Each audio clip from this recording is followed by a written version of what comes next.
Ito ano tawag nito? Batutoy, litong. Uy, batutoy. Ayun dito. Anong klaseng luto dito? Adobo, gininaw.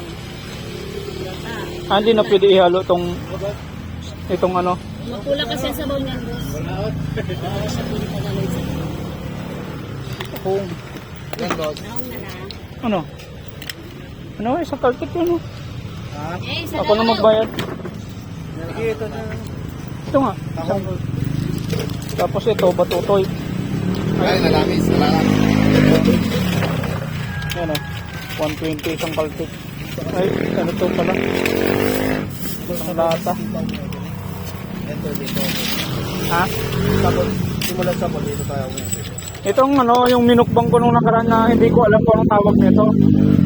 Kuhaan? Salay? Ay, oo. Di ba para itong tulya? Ay, hindi. Malaki-laki dyan. Malaki yan. Sa kamahalan tuloy.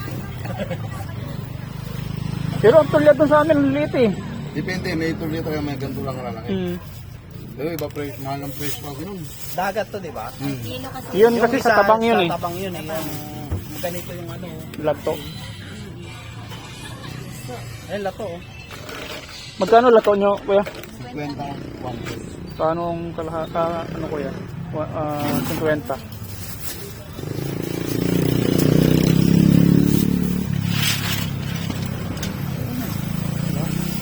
Sariwa pa. Sa dagat to kuya? Oh, dagat.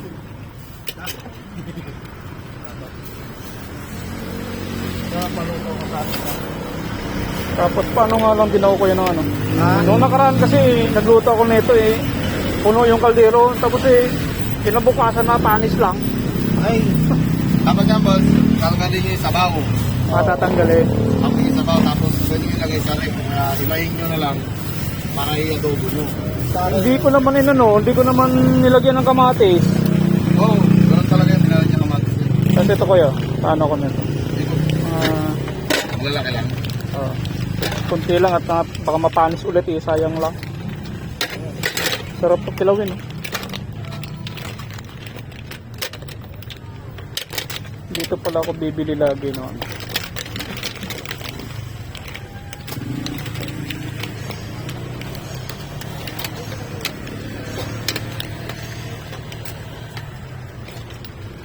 Yan, tama na yan para lutuin ko. Ito kasi medyo hindi ako familiar dito kaya Ano naman yung boss? ayoko muna ritong ano. Hugasan nyo. Tapos paglaga, himayin nyo lang. At bali lulutuin sa tubig na ano. Tapos tanggalin yung laman. Tapos hiwain nyo na. Adobo nyo. Katataan. Okay. Yan, bumila tayo ng tahong saka ano, nalaki. Ano palengke nga dito do kuya? Ang tawag dito? Meron na ba? Dornabe. Dito to sa may C5, di ba? Kasi ikaw. C5. Ikaw malalaki.